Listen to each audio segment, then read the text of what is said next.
Bueno, pues la Fundación Fernando Rielo, bueno, yo presentaré enseguida a la mesa, pero sí deciros antes unas palabras un poco de lo que es la Fundación Fernando Rielo en el aula de pedagogía, que es en la que hoy nos ha convocado.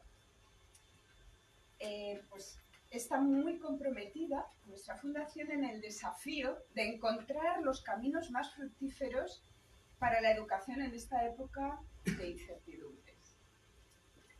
Por ello, enfrentarnos de la mejor manera es ese reto que tenemos. Este es el motivo por el cual en los ciclos de pedagogía anteriores hayamos promovido la investigación y difusión de fundamentos, sistematizaciones y teorías fuertes para la formación y educación integral e integradora de la vivencia y experiencia humanas.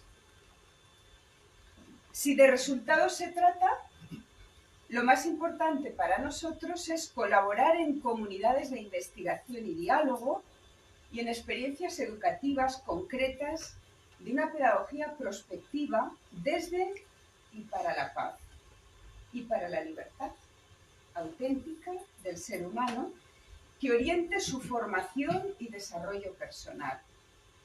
Partimos de una visión trascendente del hombre, abierta a los valores que nos pueden ofrecer pedagogías y diversas experiencias culturales y educativas mundiales, para contribuir a la mejora cualitativa de la formación del sujeto educativo en los más diversos niveles, modalidades y escenarios.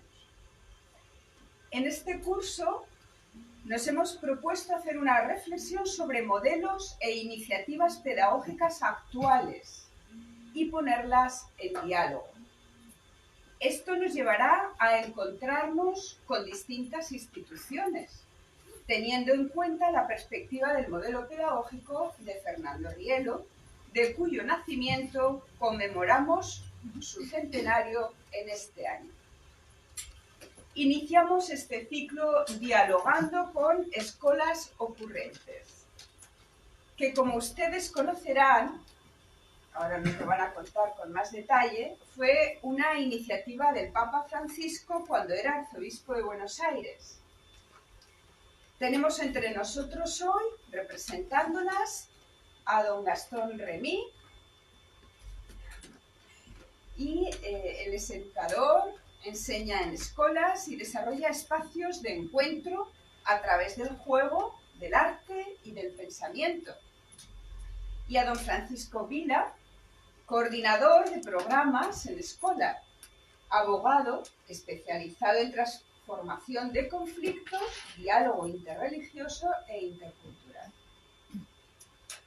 Por parte de la Fundación tenemos a doña Juana Sánchez G. Venegas, que seguro conoceréis muchos, que es quien es la directora del aula de pensamiento, otra de las aulas de la Fundación, y nos va a introducir en la pedagogía de Fernando Rielo esta tarde. Ella es profesora de filosofía en la Autónoma, impartiendo historia de la filosofía española e iberoamericana, y esta es precisamente una de sus líneas de investigación, sobre todo en el ámbito contemporáneo. Por eso, de sus últimas publicaciones me ha dicho que por favor yo sea muy breve y por lo tanto estoy siéndolo, respetando su deseo, solamente en esta línea de investigación, pues ha publicado El pensamiento teológico de María Zambrano hace relativamente poco, el Diccionario de pensadoras españolas y contemporáneas del siglo XIX y XX, Fernando Rielo, una biografía intelectual y muchísimos otros libros que hay.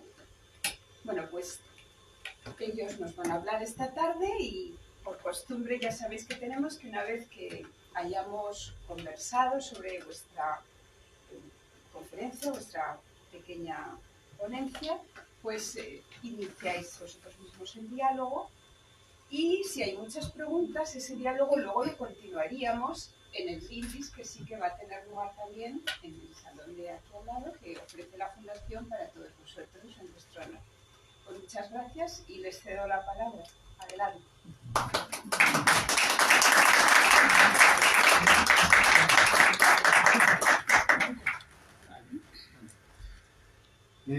Bueno, gracias. La verdad es una sorpresa y un honor que nos hayan recibido de esta manera. Ahí está. ¿Se escucha? Sí. Sí. Hola.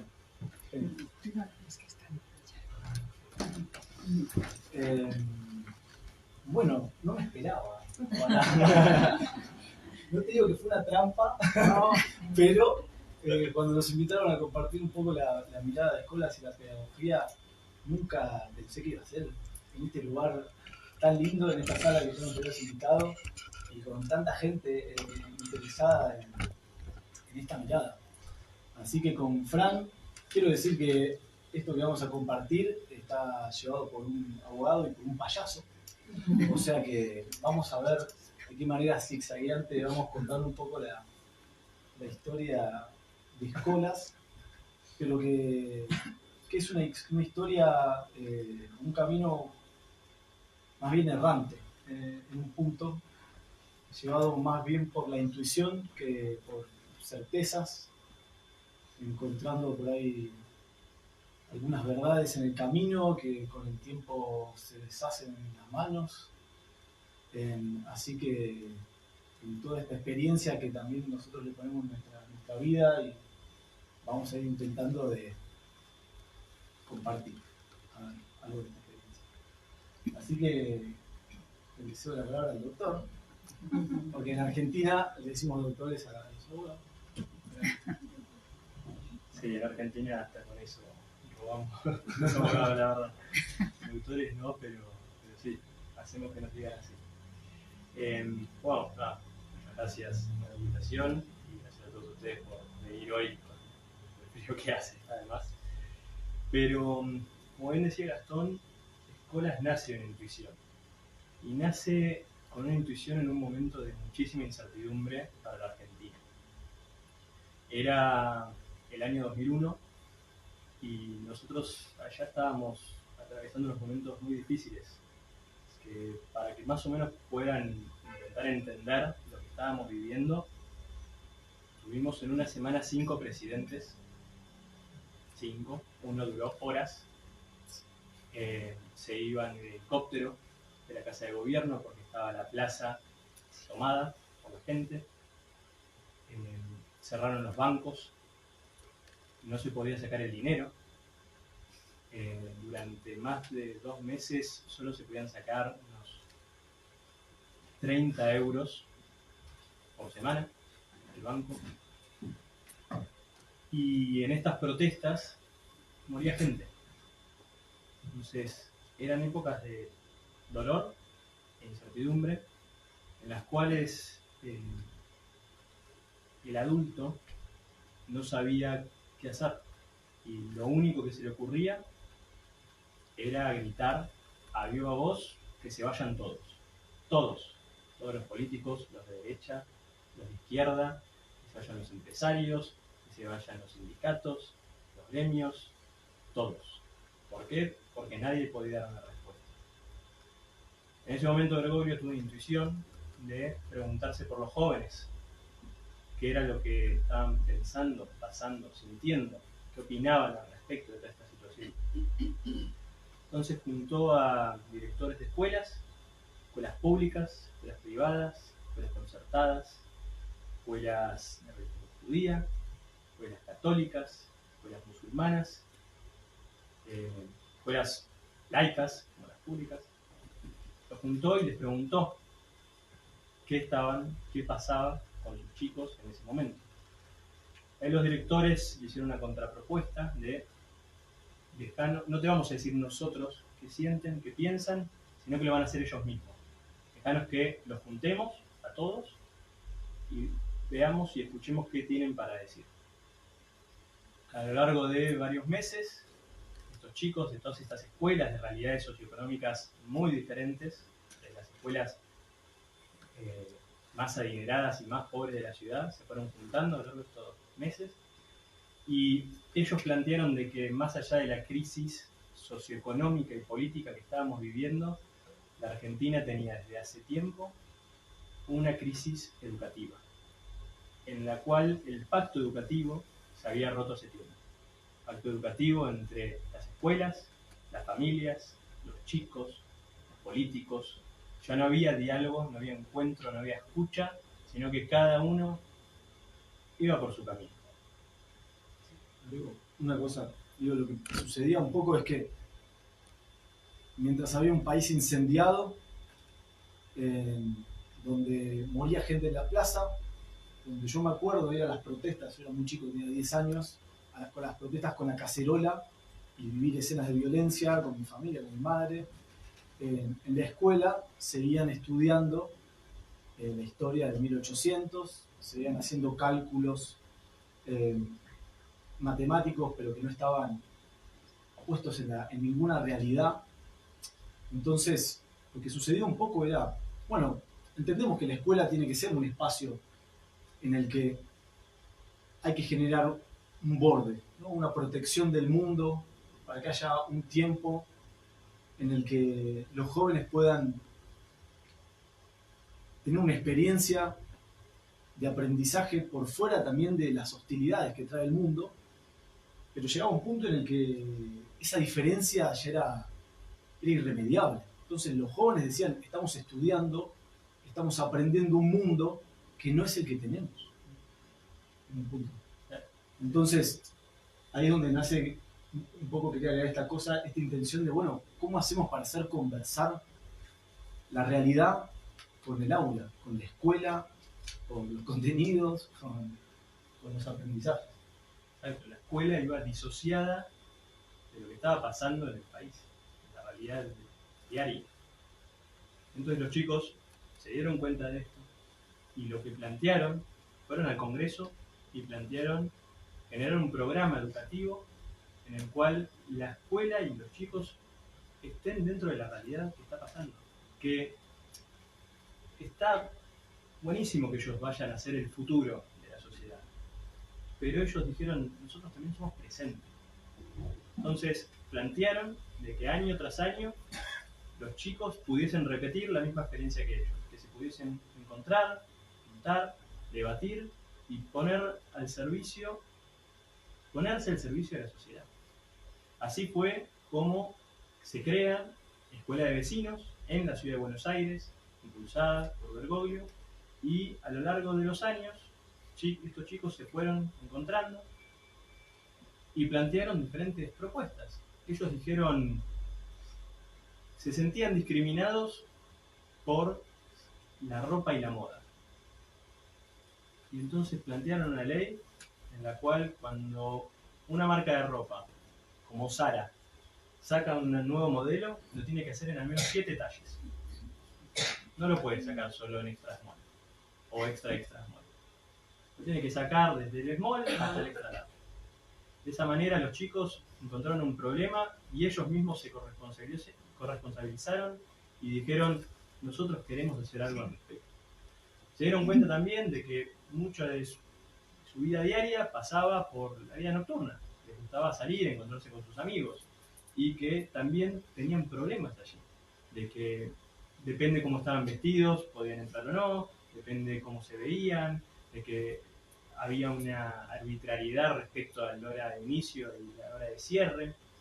Les plantearon propuestas en las cuales los clubes nocturnos de la Ciudad de Buenos Aires hoy en día tienen un horario de apertura, tienen un horario hasta el cual se puede ingresar, tienen un horario en el cual se pueden vender bebidas alcohólicas y 1 hora antes de cerrar solo pueden vender agua y tienen que cerrar hasta en cierto horario. O sea, los chicos se fueron corresponsabilizando de las preocupaciones que ellos tenían. Esto fue, para no alargar quizás tanto lo que fue la Escuela de Vecinos, pero en 2013, 12 años de este programa, cuando Bergoglio asume su pontificado, quiere continuar esta intuición. Y quiere ver si esto era una cuestión local de Buenos Aires, de Argentina, o si era algo mundial, esta disociación, esta ruptura del pacto educativo. Entonces, les propone a José María Corral y a Luis Palmeiro, los directores, que realicen iniciativas en el mundo para comprobar esta intuición. y realizan un programa en Israel con chicos judíos y palestinos, realizan programas con chicos estadounidenses y cubanos, y se empiezan a dar cuenta de que esta intuición no era algo solo de la Argentina, de que esta preocupación de los chicos era algo mundial, de que ellos se sienten atrapados, no se sienten escuchados, que sienten que siempre es no te preocupes, esto pasa, que ellos son el futuro, pero no son presentes. Son descartados.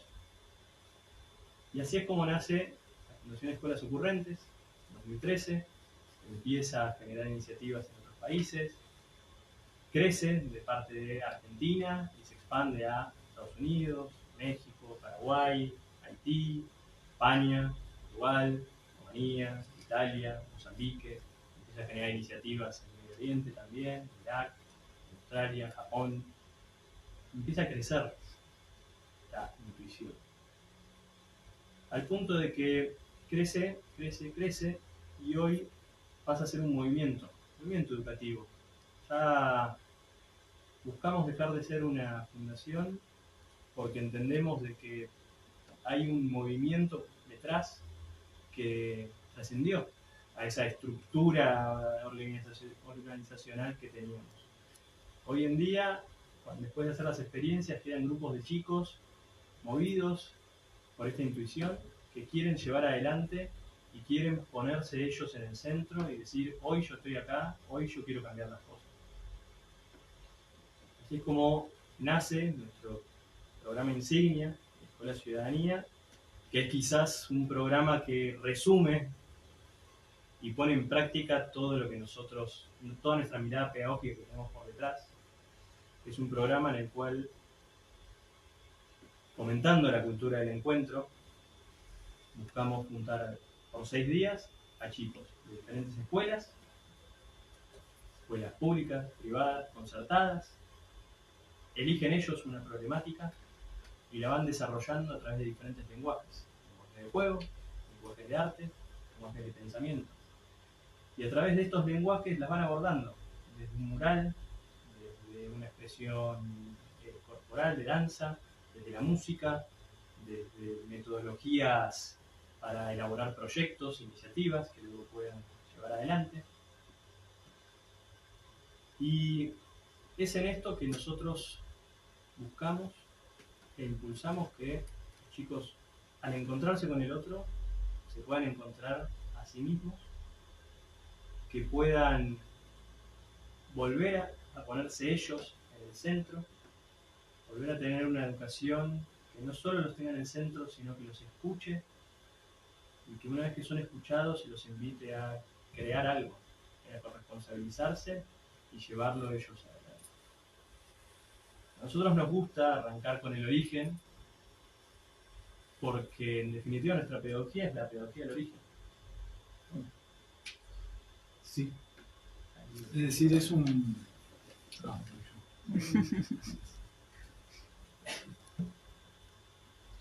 Sí,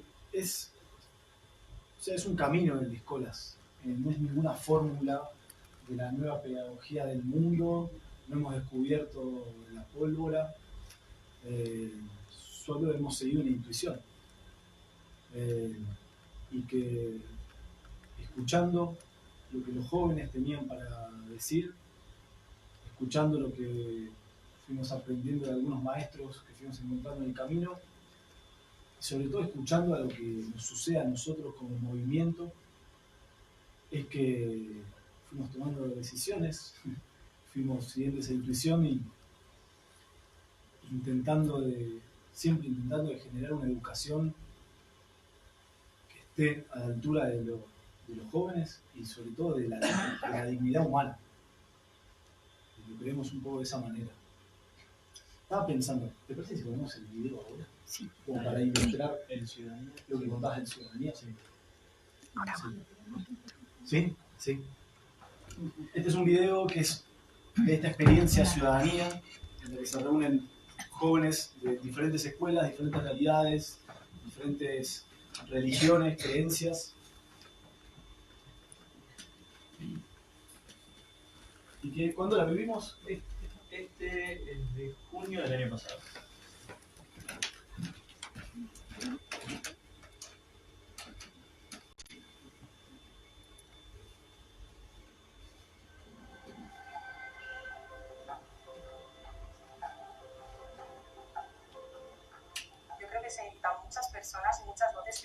tipo escuelas, juntarnos a un montón de centros, de un montón de edades, de pensamientos distintos, para unir una sola voz y que diga, pues mira, nosotros juntos podemos. Nos hemos metido con las problemáticas que hoy en día se superponen a nosotros, a los jóvenes. Dos de las que hemos cogido ahora mismo son, por un lado, prejuicios y por el otro, el problema de la educación actualmente en España para los jóvenes. Yo estoy tratando el problema de la educación porque veo que es algo importante. No está de la mejor manera estructurada, sobre todo viendo cómo el resto de personas piensan al igual que yo, que se están preparando para hacer la EBAU, una FP, un grado medio, y lo que estamos haciendo es debatir posibles soluciones. Que la EBAU debería ser común para todos, porque si es la nación debería ser la educación, las mismas oportunidades, derechos. Ahora mismo te valoran por tus estudios. Sí, toda mi ilusión, toda mi vida es ser médico, y no me da medio por una vez más ya no puedo ser médico.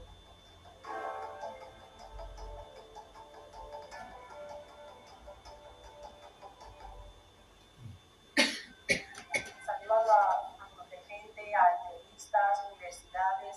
La EBAU general. Sobre la EBAU no puede ser justa, ¿vale? Hasta que no haya una sola en todo el mundo.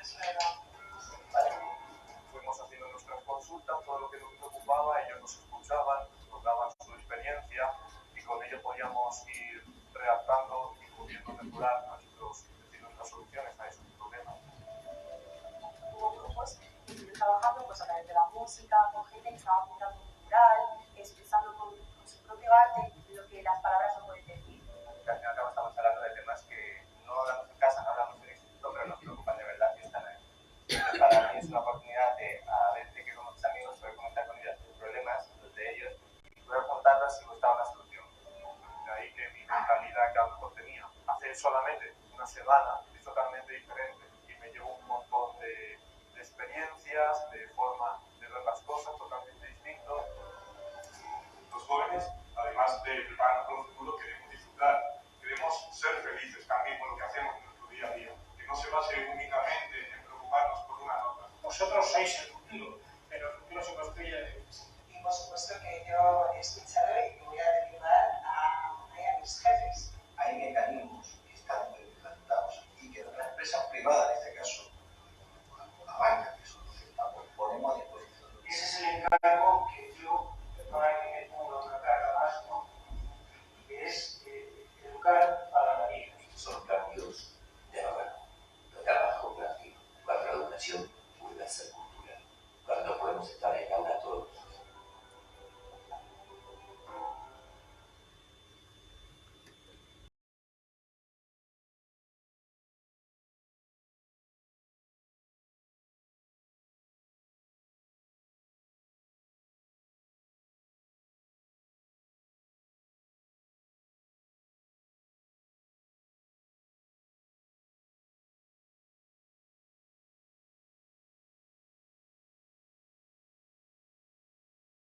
Entonces, algunas cosas que fuimos descubriendo en este camino era que esta pedagogía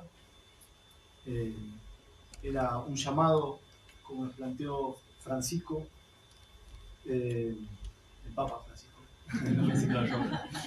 como nos planteó Francisco, a la cultura del encuentro, a generar una cultura en la que nos podamos encontrar desde la diferencia y no desde lo que tenemos en común, que es muy difícil. O sea, lo primero que nos cuesta es a nosotros, como fundación, como movimiento, cómo poder generar un espacio en el que la diferencia no sea algo que me amenaza, sino que está puesta al servicio. Que si ponemos la mesa y cada uno trae lo propio, lo más propio, la mesa va a ser mucho más rica que si cada uno trae lo que tenemos en común. Entonces fuimos encontrando en ese camino que la pedagogía de escuelas tenía que ver con una pedagogía del ser, de generar las posibilidades tanto educativas, tanto dentro del aula, como también a nosotros como comunidad, para poder ser. En un mundo por ahí que tal vez le pregunta a los jóvenes qué querés ser cuando seas grande, qué te gustaría ser, como si todavía no fuesen, ¿no? Como si todavía fuesen tan solo un proyecto, un intento, algo inacabado, algo que está en formación todavía. Todavía no. Va a llegar un momento que sí. Y la misma pregunta le hacemos, o distinta, le hacemos a nuestros mayores. Les preguntamos qué fuiste. Uno nunca le preguntaría, yo nunca le hubiese preguntado a mi abuela qué querés ser cuando seas grande, ¿no? Suena como una pregunta que no corresponde. Entonces, le negamos a los jóvenes la posibilidad de ser, sino que es algo que en algún momento sí, en algún momento sí.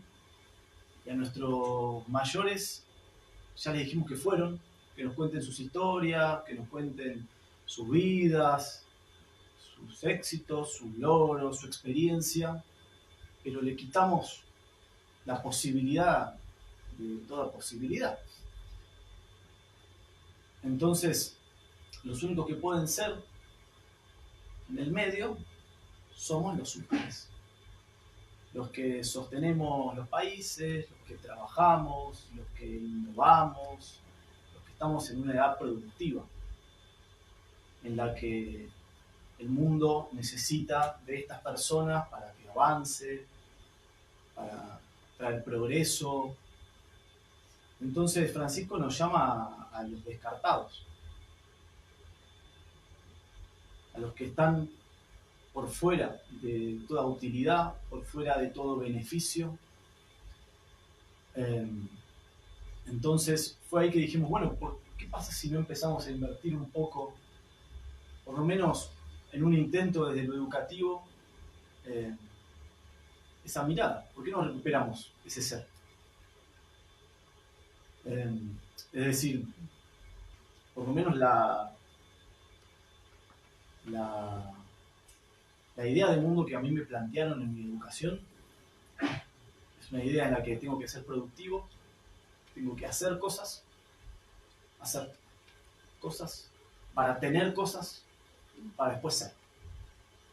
Tengo que hacer, tengo que estudiar, tengo que esforzarme, tengo que trabajar, tengo que aprender, tengo que respetar una cierta cantidad de valores que me inculcaron por mi formación, tengo que salir a hacer. Tal vez el peor pecado de este mundo en el que vivimos hoy es no hacer nada, la improductividad. Pero bueno, a mí me enseñaron que tengo que hacer, y con eso que haga voy a tener cosas. Voy a tener títulos, voy a tener carreras, fama, un nombre, una casa, un perro, mi familia, el auto, ¿no? Como esa imagen de decir, bueno, vos hacé, que con eso vas a tener la casa, el perro, la familia, la pileta, la piscina, y ahí vas a ser, ¿no? Como que el ser, la posibilidad de ser está desplegada, está postergada. Entonces dijimos, bueno, ¿qué pasaría si nosotros lo primero que hacemos es traer el ser al centro? Darle la posibilidad a los jóvenes de que sean, de que con lo que tienen hasta este momento de la vida, reconocerlos en la dignidad de decirles, ustedes ya son. Que sentimos que es un poco devolver una dignidad humana. Decirle al otro que existe, que vale, que cuenta, que no tiene que ser nada más, sino que con lo que tiene es suficiente. Claro, puede desplegarse después en sus potencias, puede desplegarse en sus aptitudes, en sus pasiones, puede seguir creciendo, pero que ya alcanza con lo que tiene. Entonces, empezamos a intentar de invertir de eso. Si generamos espacios para hacer, lo que hagamos va a ser congruente a lo que somos, y lo que tengamos va a ser congruente a eso que seamos. Es decir, no voy a poder quejarme así de mis faltas materiales si lo primero que hice fue ser. todo lo que venga después va a tener que ver con ese camino que nos trasciende. Entonces, cambiar esa forma, poner el ser en el centro, por ejemplo, es uno de los fundamentos de Escolas, que en realidad no es un fundamento, le hemos inventado una palabra, con el permiso de RAE, que se llaman fundabismos. Es decir, dijimos, en esta historia más errante, en esta historia de no tantas certezas, sino más una intuición, busquémonos unos fundamentos que en vez de recordarnos lo que somos, que en vez de afirmar nuestra identidad, nos pongan al borde del abismo, al borde de volver a hacernos la pregunta de qué es educar, la pregunta de quién soy, la pregunta de qué es lo que estamos haciendo acá. Entonces, el ser y hacer tener nos pone siempre en ese borde, de recordar, primero hay que ser. ¿Y qué soy? Sentimos que ese ser tiene que ver con un anuncio, no con algo que uno se crea y se inventa, sino que tiene que ver con el otro, tiene que ver con un llamado y con una respuesta. Y ahí es donde entramos en otro de los fundabismos, que son escuchar, crear y celebrar. Es una pedagogía que escucha, con lo que escucha crea, y con eso que crea celebra, pero porque casi se le escapa de las manos celebrar. Porque cuando estos proyectos entran en un espacio de gratuidad, en espacios que son en sí mismos, en una escucha que tiene que ver más con una pasividad que con una acción.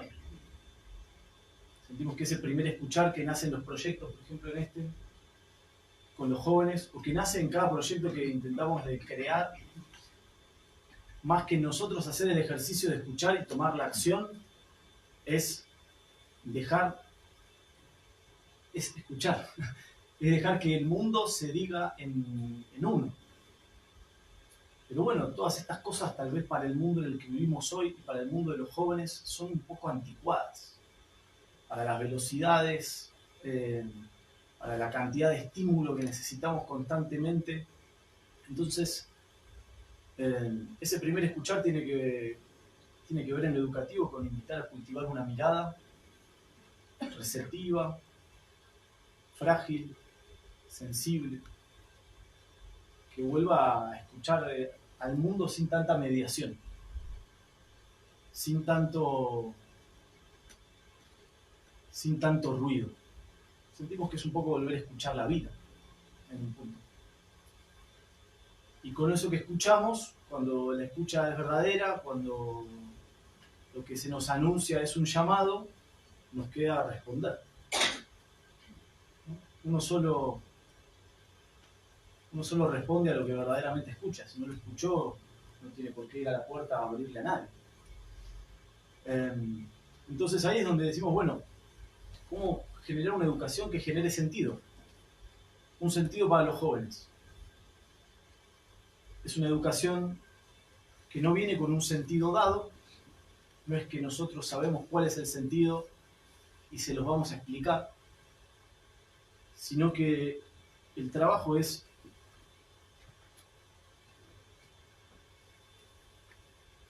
generemos una educación que les importe, que les signifique, que los atraviese, que les haga vivir una experiencia, que los interpele, que las cosas pasen a ser importantes.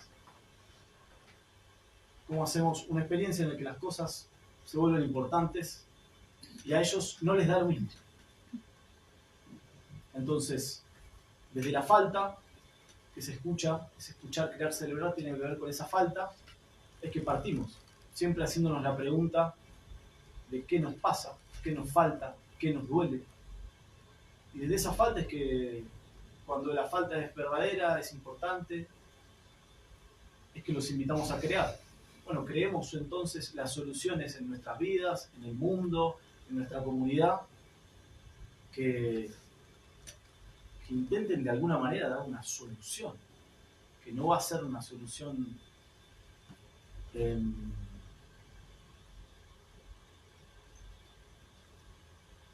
no va a ser una solución total, pero que a mí me va a implicar en la creación de ese mundo.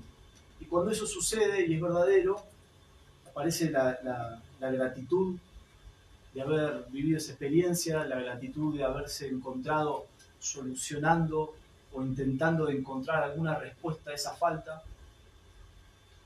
que vuelve a ser otro fundavismo, escuchar, crear y celebrar, porque siempre vamos a estar escuchando, siempre vamos a estar creando, celebrando, teniendo el duelo de haber vivido eso, preguntándonos de vuelta, bueno, ¿qué nos falta? ¿Qué le falta a la educación? ¿Qué le falta al mundo? Entonces es un camino de hambre, de sed, de inquietud, de asombro, que busca que los jóvenes empiecen a despertar esa mirada, esa escucha que nos conecta con la belleza. Sí, perdón. Yo No, esto que decías, el interés del chico, ¿no? A veces pareciera que algo tan importante como la educación a los chicos no les importa, pero porque también se volvió útil. O sea, ellos tienen que aprender lengua, matemática, historia para rendir exámenes, para ir a la universidad y tener un título. Pero se perdió esa inutilidad del origen de la educación, ese paso de mitos al logos que se dio en las ciudades de Estado griegas, jónicas, de que el ocio estaba a disposición del hombre para su superación, para la contemplación de la belleza, del asombro. Y así es como nacen las primeras escuelas, los liceos, ese tiempo en el cual no estaba la negación del ocio, sino que el hombre dedicaba a su superación a través del asombro y la contemplación de lo bello. Y esa educación en el centro no solo estaban las personas, sino que estaba esa sed de saber. Y a veces eso pareciera que hoy en día se perdió. Entonces, con la escucha, nosotros lo que buscamos es que los chicos tengan otra vez esa sed, que ellos a través de los problemas que les interesan puedan desarrollar esos espacios creativos en los cuales la educación vuelva a ese origen, que vuelva a interesarles, que vuelvan a querer llevar ellos adelante las cuestiones, las cosas, aprender, entender, y no porque tengan meramente que después dar un examen. Por eso para nosotros es importante el origen, porque no es simplemente de cómo las escuelas, sino que es el origen de todo, el origen de la educación, el origen antes, como dice Francisco, de que se vivían las aguas, que nos lleva a otro de nuestros fundavismos, que es el juego, el arte y el pensamiento. Son lenguajes que nos permiten encontrarnos antes de la nacionalidad, de la edad, del título educativo, del cargo. Cuando jugamos nos encontramos de una manera en la cual yo soy yo. No soy alguien de escuelas, un argentino que estudió abogacía y no, soy yo. Y el arte y el pensamiento nos permite lo mismo. Nos permite encontrarnos de esa manera, la cual es real. Y nos permite mostrarnos como somos, únicamente como somos. Porque haré una cosita más. Digo, entiendo que es disruptivo porque creemos, o sea, que el juego, el arte y el pensamiento son esos tres lenguajes en los que todavía sentimos que hay una posibilidad de educar, de acercarse, de recuperar el asombro, de volver a hacerse siempre una pregunta más, de poder contemplar la belleza, pero es lo más inútil que hay en este mundo que vivimos, ¿no? Es lo menos productivo. El hecho de sentarse a pensar por el hecho de pensar, entrar en un pensamiento contemplativo, pensamiento poético, el hecho de jugar por jugar y el hecho de crear por crear una pintura que en el fondo para este mundo es una tela manchada.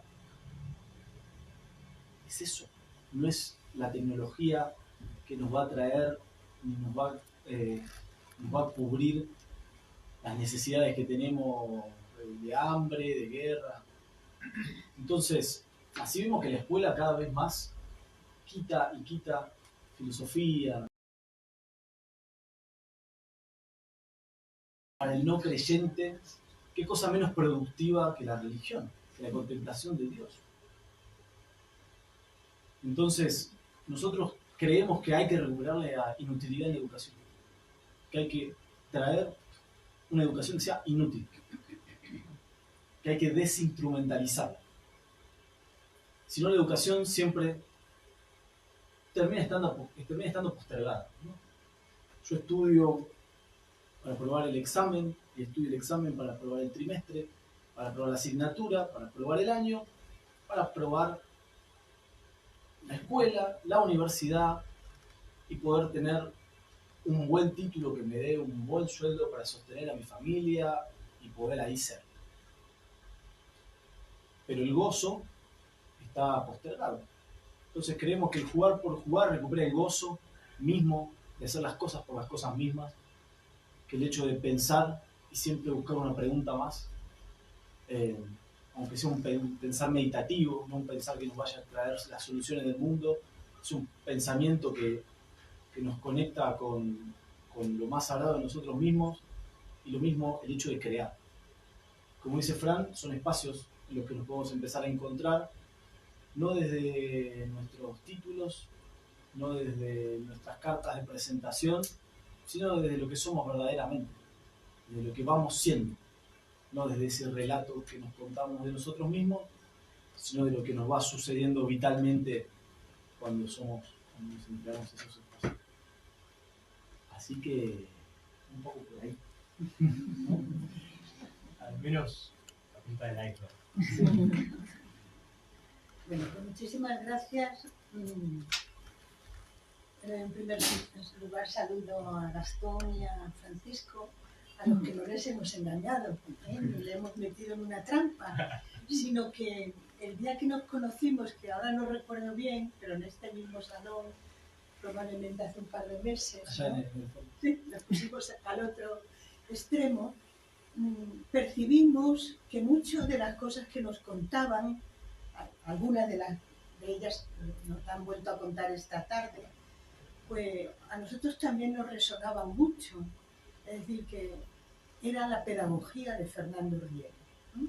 O ese diálogo entre Bergoglio, el Papa Francisco y Fernando Rielo, parecía que era muy entendible, que se habían escuchado mutuamente, probablemente porque había llamada, porque había escucha, porque lo han creído y sobre todo porque lo han celebrado, ambos.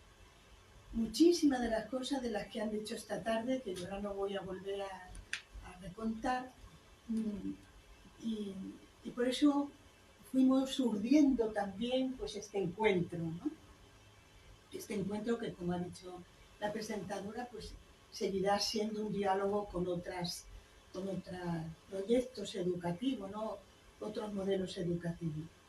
Pero ahora mismo, oyéndoles hablar, ellos han hablado, claro, yo voy a hablar, no voy a hacer un recorrido histórico, ni tengo ese lenguaje tan poético, pero sí que muchas de sus palabras también me han vuelto a resonar ahora, ¿no?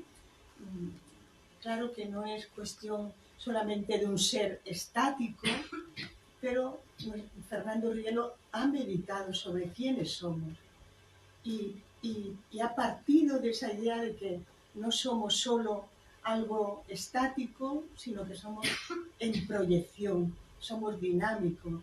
Y esto es lo que os pretendo contar muy brevemente, porque efectivamente solamente quiero hacer una introducción a la pedagogía de Fernando Rielo. Yo ya cuando vi el título pensé en varios aspectos. si nosotros hablamos de modelos e iniciativas pedagógicas, tenemos que pensar, ¿no? Si estuviera aquí Ángel Casado, que me lo repetía muchas veces en los años de compartir despacho en la Autónoma, siempre me decía, la pedagogía es la ciencia que reflexiona sobre la educación. Y yo que entré, siendo profesora de filosofía en la escuela de magisterio para explicar filosofía, pues me venía muy bien, porque yo no había estado con tantos pedagogos en mi vida, había estado siempre en la facultad de filosofía. La pedagogía es la ciencia que reflexiona sobre la educación. Bueno, pues Fernando Rielo, en el centro, una palabra que ellos también han ido contando esta tarde, en el centro de su pedagogía está el ser de la persona, o está el ser personal, está la persona. Toda la pedagogía de Fernando Rielo va, vamos a decir, hacia el niño, hacia el joven, hacia el adulto, que recibimos constantemente una educación. Pero teniendo en cuenta que la persona es un ser relacional. Educar, y ahora lo voy a decir con palabras de Fernando Rielo, es dar forma a la energía que todo hombre posee para, saliendo de sí mismo, unirse a los más altos ideales. La pedagogía reflexiona sobre la educación y la educación para Fernando Rielo es dar forma a esa forma de ser nuestra. Tenemos que preguntarnos, por tanto, y voy a hablar un poco teóricamente en los primeros momentos, quiénes somos, dar forma a esa energía que todo hombre posee, pero para saliendo de sí mismo, es decir, lo que ha dicho antes Gastón, ahora no lo recuerdo muy bien, que el peor pecado... Lo de la productividad. En la productividad. O sea, el no hacer nada. ¿Vale? Fernando Rielo decía, el peor pecado es el individualismo. Hay varios pecados. Bueno, pues, y el individualismo es cerrarnos en nosotros mismos. Pues, saliendo de nosotros mismos, alcanzar altos ideales. Porque educar es querer llegar a algo grande. Educar es que el mundo cambie. Educar es pensar que vamos a proyectar lo mejor para nosotros mismos y para los demás. Por tanto, voy a hablar muy brevemente, hablaremos de la persona y de ese carácter relacional en el que consiste el ser persona. Y en ese sentido vamos a hablar de una actividad pedagógica. Ellos han hablado del juego, del arte, del pensamiento. De todo eso habla Fernando Rielo. Pero yo esta tarde buscaba algo y dije, voy a hablar del sentido que tiene para Fernando Rielo la colegialidad. Porque estamos hechos no para nosotros mismos. Hay una frase de Fernando Rielo, el hombre no es un ser para sí, por lo tanto es un ser para otro, es un ser para comprender la naturaleza que le rodea.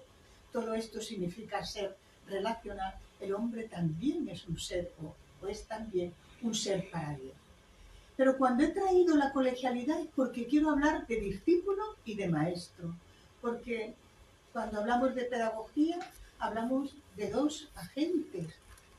Y son dos agentes, no solamente es el agente el maestro, es el maestro y el discípulo. Por lo tanto, para acabar esta introducción, la pedagogía de Fernando Rielo se centra en la persona y el modelo, está puesto en el mismo título del ciclo, el modelo está en una metafísica. Él parte de un pensamiento, perdón la palabra, fundamentante.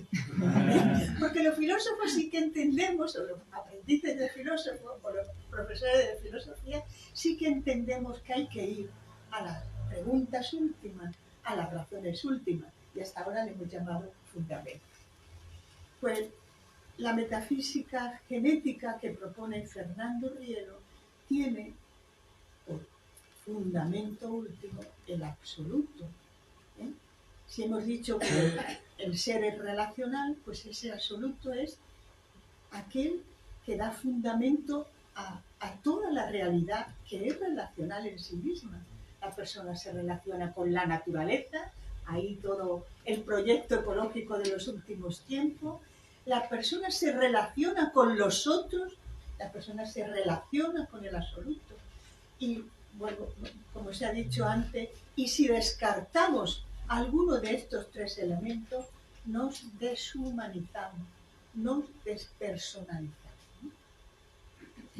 Empiezo siempre muy breve. ¿Qué es la persona para Fernando Rielo? Y siempre desde esa concepción genética de la realidad, que es relacional.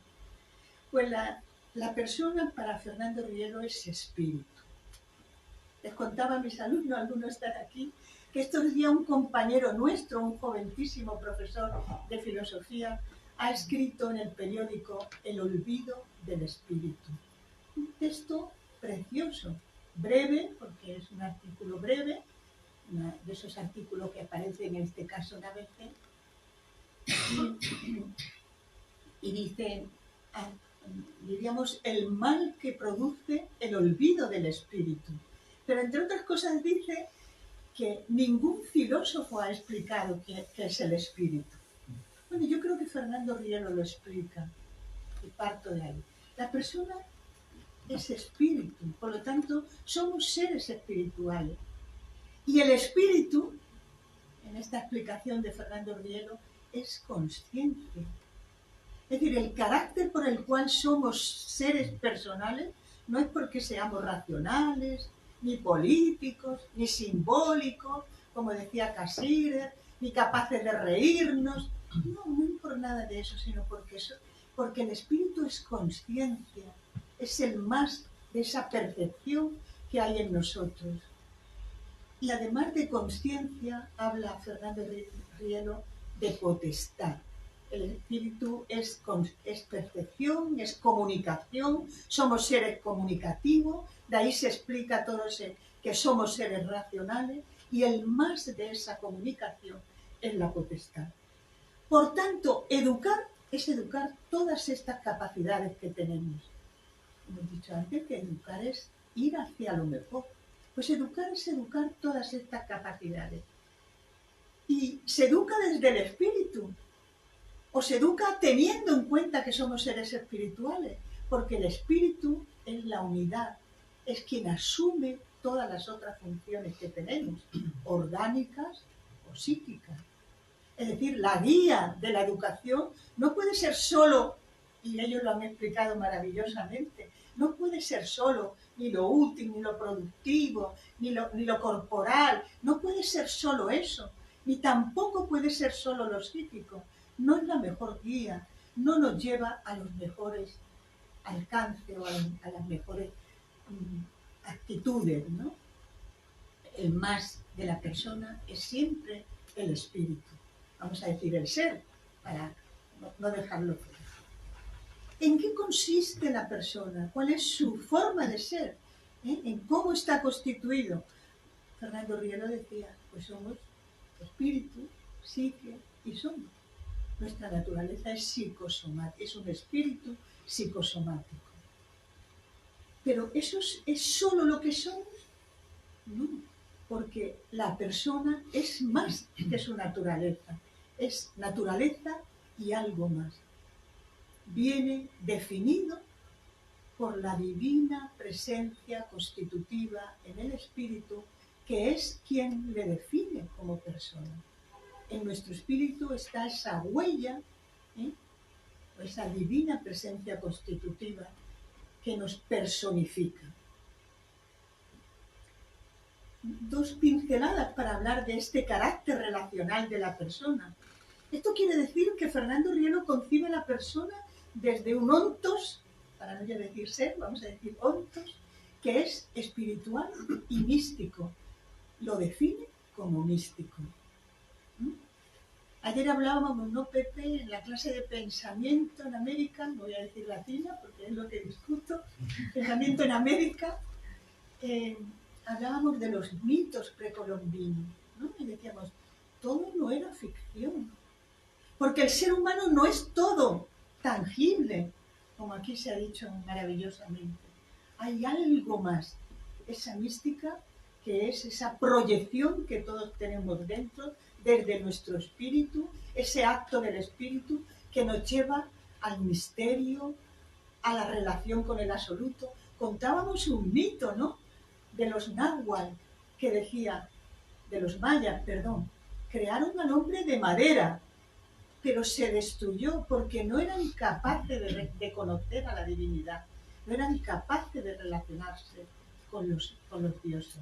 Por lo tanto, cuando Fernando Rielo define al hombre como un ser místico, es que está cargando, diríamos, de potencia, o está explicando con toda potencialidad que somos seres relacionales con ese absoluto, ¿no? Porque en el espíritu se asientan nuestras facultades, los atributos, la ley de perfectibilidad. La educación va siempre buscando ese ser mejor, ser más perfecto. Se asientan también las virtudes. Alcanzar la plenitud de todo ese patrimonio que está en nuestro espíritu es el ideal educativo. Pero claro, nuestro espíritu no es puro. Hay pecado, ¿no? Hay algo que se quiebra, hay algún vacío, ¿no? Deseducar será siempre, hay esa inclinación, he dicho, al mal, al vacío. Deseducarse consiste en no desarrollar todo esto, en no ser consciente, en no darnos, estoy totalmente de acuerdo con ellos, ese tiempo, esa necesidad de ocio, tanto interior como exterior, para que yo sea consciente de lo que debo ser, del proyecto de vida que quiero, que sueño y que lo quiero además cumplir. Si quitamos, diríamos, valor, ellos han empleado la palabra asombro, decimos esa palabra, si quitamos valor al asombro de la relación con la naturaleza, al asombro, al descubrimiento de mi relación con el otro, llamo el otro a cualquier semejante, o del absoluto, efectivamente ni nos estamos realizando como personas, ni nos estamos realizando en nuestra personificación o humanización, o, como se dice hoy, ni estamos poniendo en valor el hecho de ser persona. Por tanto, el hecho de ser personas educadas, o ya que tienen ese proyecto que de alguna manera nosotros también trabajamos, no seremos ciudadanos. No somos ciudadanos en el sentido de persona civilizada, educada, ¿no? Educar, por tanto, es potenciar todo ese acto ontológico del espíritu, no voy a entrar en ello, que Fernando Rielo llama éxtasis, esa proyección del espíritu que es estática, por la cual soñamos, gozamos, reconocemos lo bueno, somos capaces de decir, pues la escuela educa. Incluso voy a decir una tontería, la clase de hoy me ha encantado, me ha fascinado, me ha transportado, me ha puesto en otra capacidad. Cada uno de nosotros seguramente elegimos una asignatura, una vocación, porque dijimos, aquella clase o aquel profesor durante varias clases, a lo mejor no fue solo una, me transportó, me tocó y dije, yo quiero ser así. Por tanto, lo que Fernando Rielo, la clave de la pedagogía, es la educación en el éxtasis, de lo cual hablaremos en otro momento. Y para referirme ahora a las iniciativas pedagógicas, quise hablar del modelo, centrar o hablar de que el centro de esa pedagogía era la persona, que tiene que ver con lo que ellos han ido hablando del centro, de la trascendencia. Claro que tiene que ser trascendencia, porque si no hemos descartado algo, hemos hecho algún reductivismo teórico y por supuesto vivencial, no solo teórico, ¿no? Bueno, pues dando otro momento a las iniciativas pedagógicas, he querido traer esa vivencia de Fernando Rielo cada vez que creaba un colegio, ya fuera en Tenerife, donde nace nuestra institución religiosa y cultural, posteriormente, o en Madrid o en Cartagena, cada vez que crea un colegio, él de lo que habla a los maestros, a los profesores, es de la colegialidad.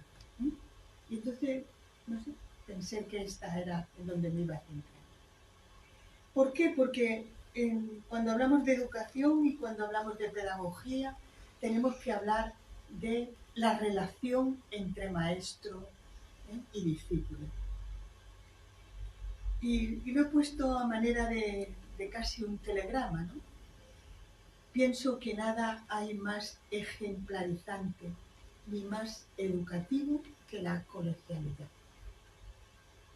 ¿Por qué? Porque toda escuela, todo centro educativo, sea la escuela, el colegio o la universidad, requiere un espíritu afectivo, crear un clima afectivo, un espíritu de familia. Es que cuando he dicho universidad y espíritu de familia he temblado, pero debería de ser así. No será, serán guerras entre nosotros.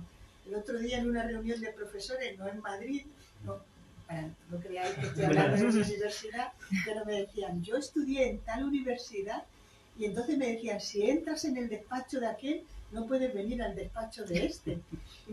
Y se creían que a mí me iban a asustar, ¿no? Porque lo he vivido igual que ellos, ¿no? Es decir, pero educar requiere de ese espíritu de familia, de ese crear ese clima afectivo. Yo les digo a mis alumnos, incluso en el aula, en cada sesión de clase. El espíritu de equipo, que es una manera de hablar también de la colegialidad, enseña más que todos los discursos. Y es el único medio que yo entiendo, y era lo que nos explicaba Fernando Rielo, para resolver los conflictos que lógicamente se dan, porque en toda convivencia hay conflictos, ¿no? Lo importante es resolverlos, tanto escolares como familiares, porque a los alumnos hay que acercarse no solo como alumnos, sino personas que están también viviendo en un ámbito familiar, a veces también conflictivo, ¿no? Cuando se vive esa colegialidad entre los maestros, el discípulo, diríamos, se genera en todos, por supuesto también en nosotros, pero también en los alumnos, ya que hablamos de qué le queremos enseñar, qué queremos que aprendan, ¿no? La primera transformación que se produce, y esto es una palabra que Fernando Rielo habla también en otra ciencia de la que él habla, que es la psicoética, lo primero que se produce es la generosidad. Ellos han hablado de gratuidad. Nadie es agradecido, sino ha educado también, está viviendo esa generosidad. Y yo creo que se originan muchos valores, pero otro es el buen trato. Recuerden aquel texto de Gadamer, que era un filósofo puro, de esos que dicen que no se ocupan de la educación, pero que se ocupan siempre, y decía, educar es educarse. Y cuando habla del educarse, habla de personas amables, de personas con buenas maneras, de personas con buen trato con los demás. Siguiente tuit que quiero decir es, para Fernando Rielo, el pecado original era el individualismo. Y el individualismo se produce cuando no se educa ese espíritu colegial, cuando nos acercamos al prójimo, a los demás, solamente porque me interesan. Y él decía, y era una frase contundente, el ir a otro solamente por el interés, dicho de otra manera, usarlo como cosa, como si fueran objeto, hace inviable cualquier colegialidad. Porque lo que desarrolla en cada uno de nosotros es algo que ya tenemos, egoísmo, dureza de corazón. Tenía una frase que nos recordaba a menudo, no hagáis por separado aquello que podéis hacer juntos. Ahí diríamos que en esa frase se resume esa colegialidad. Es ese sentimiento familiar en el cual lo común nos importa, que es lo contrario de lo que a veces practicamos, y de verdad que en tanto en cuanto lo practicamos, como esto es público, pues me da igual usarlo de cualquier manera, ¿no? Como no es lo mío, pues lo uso mal, ¿no?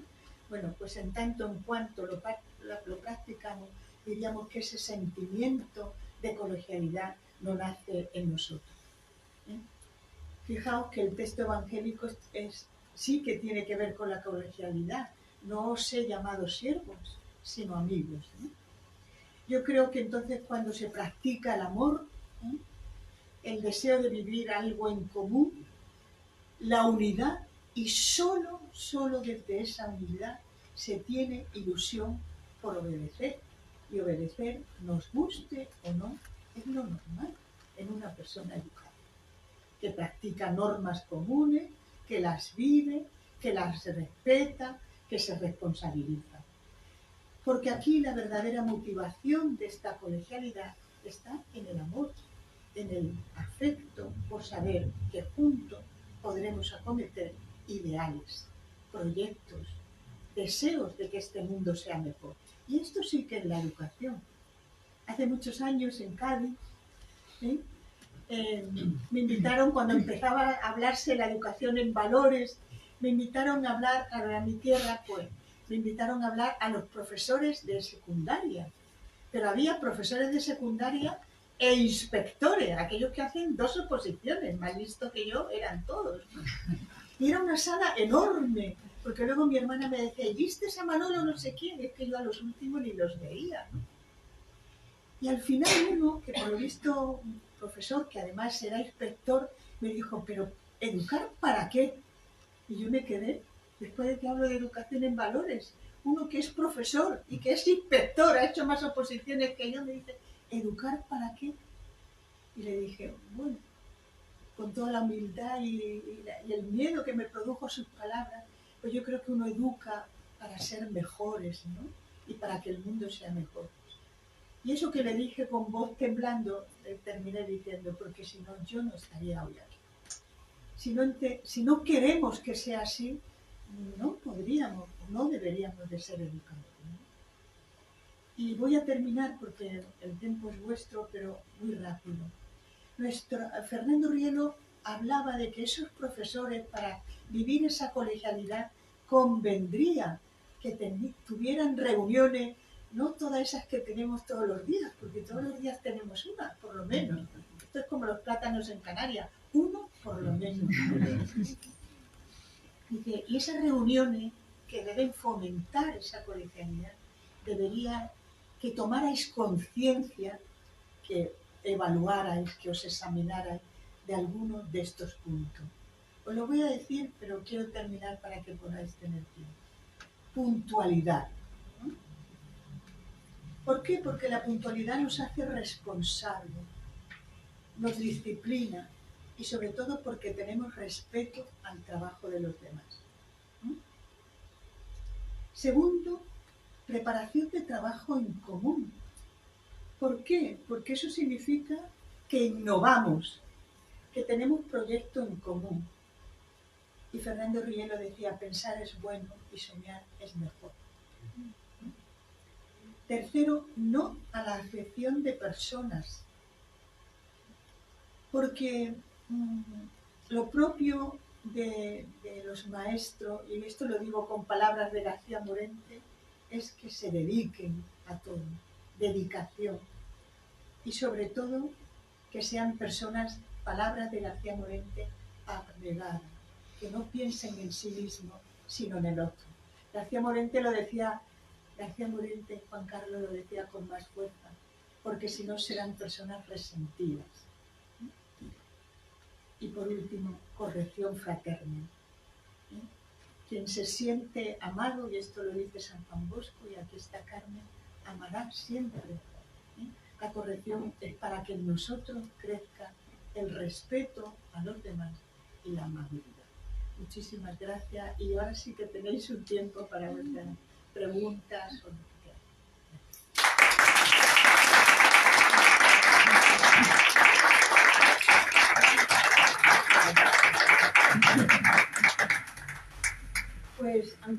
tardado probablemente más de lo que deseábamos. Alguna pregunta sí que nos da tiempo, ¿no? José Fernando Alderete, Sí. profesor, maestro. Tengo- Maestro como buen profesor. Gracias.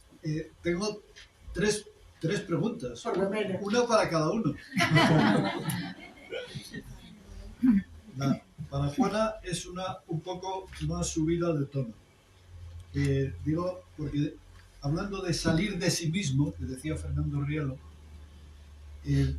yo tengo muy grabado una frase de las Confesiones de San Agustín que dice: tarde te encontré la sabiduría, te buscaba fuera y te encontraba dentro.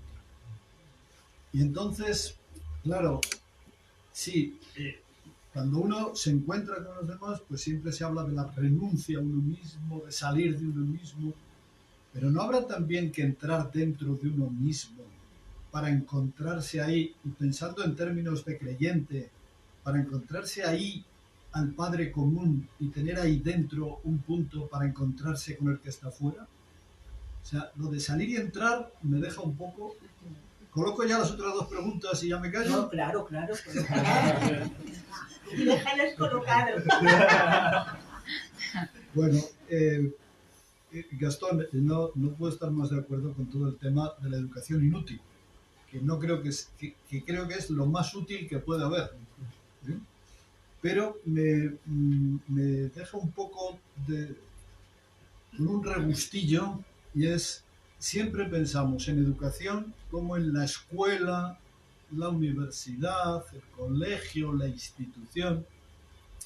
Y bueno, yo creo que aquí probablemente, porque también el sentir común de la Iglesia, los padres y madres son los primeros y principales educadores. Y en todo este discurso, papá y mamá no aparecen. Y todo parece que es... o sea, yo creo que tenemos...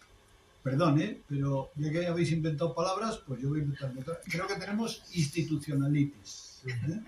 Porque en el hogar del fuego, de la cocina y en la sala de estar y cuando se está en casa, ahí se está desarrollando personalidad, horizontes, fe, y a mí me parece que ese es el gran ausente de las pedagogías. Sigo muy de cerca porque he tenido alumnas que están muy metidas en el tema de homeschooling, porque se han tomado muy en serio, es decir, yo los he engendrado y yo soy el principal responsable de lo que pase con estos seres. Los he engendrado en la vida física y tengo que seguir engendrándolos a la vida moral, a la vida social, a la vida celestial. Gastón, ahí te dejo eso, si tienes algo que decir. Y ya de puestos a Francisco también, cuando has dicho que se perdió esa especie de educación en el asombro, en la Grecia antigua, ¿verdad? ¿De verdad se ha perdido o es que nunca se ha llegado a desarrollar? Porque ¿cuántos eran los que se asombraban en esos cenáculos? Porque en esa época, la educación institucional había 3 o 2, porque el grueso de la gente ni leía, ni escribía, ni pensaba, ¿no? Entonces yo no sé si se ha perdido o es que todavía no hemos evolucionado para llevarlo a cabo del todo de una manera más social. Perdón por haber gastado tanto tiempo y ahí os dejo. Gracias. ¿Cómo? Respondemos, ¿no? ¿Ah, sí?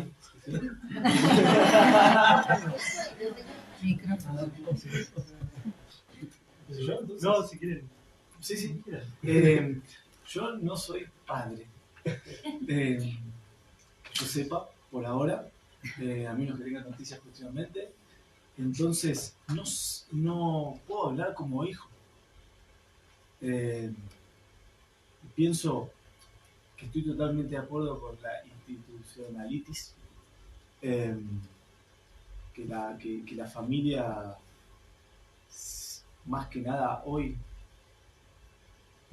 demanda de una manera a la institución como si fuesen los encargados de crear y hacer que se desarrollen estos seres humanos. como si su única tarea hubiese sido traerlos al mundo y darles alimento y techo hasta los 18 y a buscarse la vida. Entonces lo que sí puedo compartir, que es una mirada que tenemos en escuelas, es que todos estamos llamados a ser educadores. Cuando hablamos de, y que tenía que ver con esto que contaba Juana, de las buenas formas, de ese mirarse y ese tratarse misericordioso, me sale por eso de alguna manera.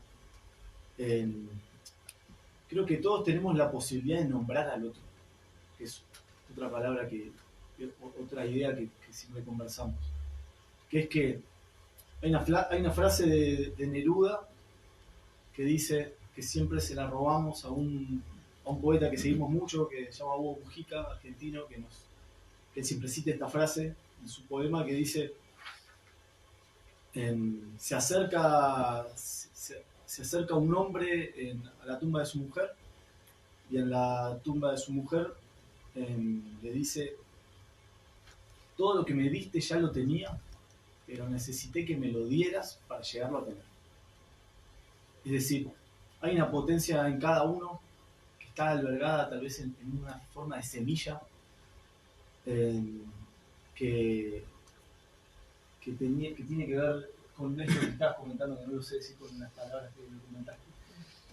Sí, con el espíritu, con una potencialidad, esto que necesita del otro para despertar.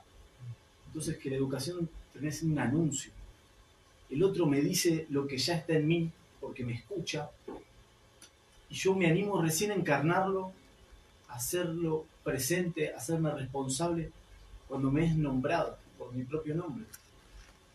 Pero ¿qué pasa? El mundo por ahí hace que intentemos de nombrar a los jóvenes o nombrarnos entre nosotros por necesidades de salir a funcionar a un mercado laboral, por necesidades de uso. Entonces, sí creo que cada uno tiene la posibilidad de ser educador, porque si tiene una escucha afectiva y verdadera del otro, tiene la posibilidad de señalarle un camino que tal vez no haya tomado y que tenga que ver con el desarrollo de su espíritu.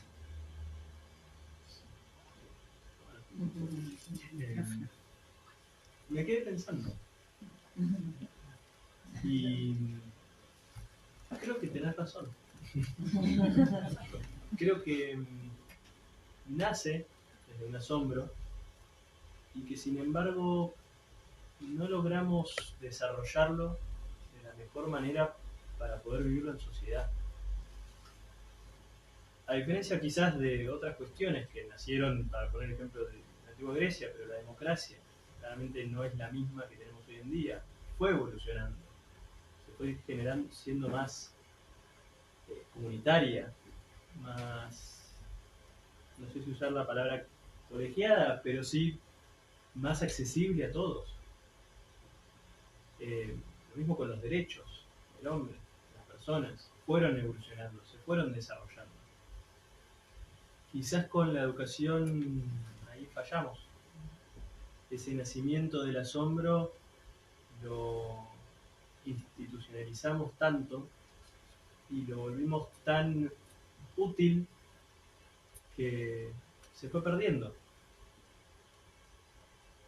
Entonces, quizás el volver al origen es la oportunidad de equilibrar un poco esa balanza, de que más allá del conocimiento necesario para poder desarrollarse, para poder tener un título, tener una vida de forma simple o alcanzar esa potencialidad que cada uno tiene, también es equilibrar y volver a ese ocio, a esa inutilidad, a ese asombro, porque en definitiva es donde está lo importante. Hay diferentes maneras de medir el tiempo. Uno puede decir, listo, tengo 15 minutos para dar una charla, tengo 40 minutos para dedicar a este proyecto, tengo 20 minutos para tal reunión, pero lo importante no lo medimos así. Yo no mido cuántos minutos estoy con mi familia, con mi pareja. Tengo hijos, tampoco como Gastón, Pero espero el día que los tenga tampoco esté viviendo eso. ¿Por qué? Porque es inútil, pero lo importante está ahí. Entonces creo que es equilibrar un poco eso y que, como vos decís, quizás a lo largo de la historia fuimos fallando. Bueno, intentemos ahora cambiarlo. Bueno, José Fernando, yo creo que tú lo sabes bien, tú lo sabes todo. Claro, cuando hablamos de éxtasis tenemos que hablar de salida de sí, porque eso es lo que dice la palabra, ¿no? Y cuando Fernando Rielo habla de en el espíritu, esa inhabitación, ¿no?, de la divina presencia constitutiva nos deja una riqueza, ¿no? Nos deja la ley de la perfectibilidad. Dice que esa ley tiene dos movimientos. Lo ha dicho Sartre, lo ha dicho Ortega, ¿no? Ensimismamiento y alteración. Te lo voy a decir con palabras de Fernando Rielo, que esa ley de la perfectibilidad, bueno, y las palabras que te voy a decir ahora también se ven en filosofía, en otros filósofos, pero en sus palabras, esa ley de la perfectibilidad tiene un movimiento que es la inmanencia. Yo necesito ese acto reflexiológico por el cual medito, vuelvo sobre mí misma, ¿no? Pero también el otro movimiento que es la trascendencia. El arte es saber manejar esos dos. Cuento una anécdota muy breve, yo robo un tiempo. Cuando teníamos edad juvenil, había un programa en la televisión que se llamaba Las 12 caras de Evas, Las 12 caras de Juan. Iban contando Eva Aries, Eva Tauro, Eva tal. Y un día yo veía con uno de mis hermanos, no voy a decir el nombre, pero mi tía lo sabe, cuál puede ser, Eva Aries, que es la que sería yo. Y decía, cada vez que hace algo, luego lo medita, lo piensa, y dije, así soy yo. Y me dijo mi hermana, tonta, eso lo hace todo el mundo. Claro, yo hice un descubrimiento que es general. La inmanencia es necesaria, encerrarse en sí mismo ya es egoísmo, ¿no? Es un acto egótico, dice Fernando Rielo, ya, dice, ese individualismo que produce un pecado, ¿no? Entonces hay un arte de, claro que yo necesito, pero he de trascender, porque trascendiendo me socializo. Primera socialización en la familia, me relaciono con los demás, la naturaleza, todo. Bueno, ¿alguna pregunta más si descansamos? Porque es tarde. Y si no, seguimos, todos estamos invitados a ese brindis para seguir conversando en unos momentos y desarrollar la colegialidad. Muchísimas gracias a todos.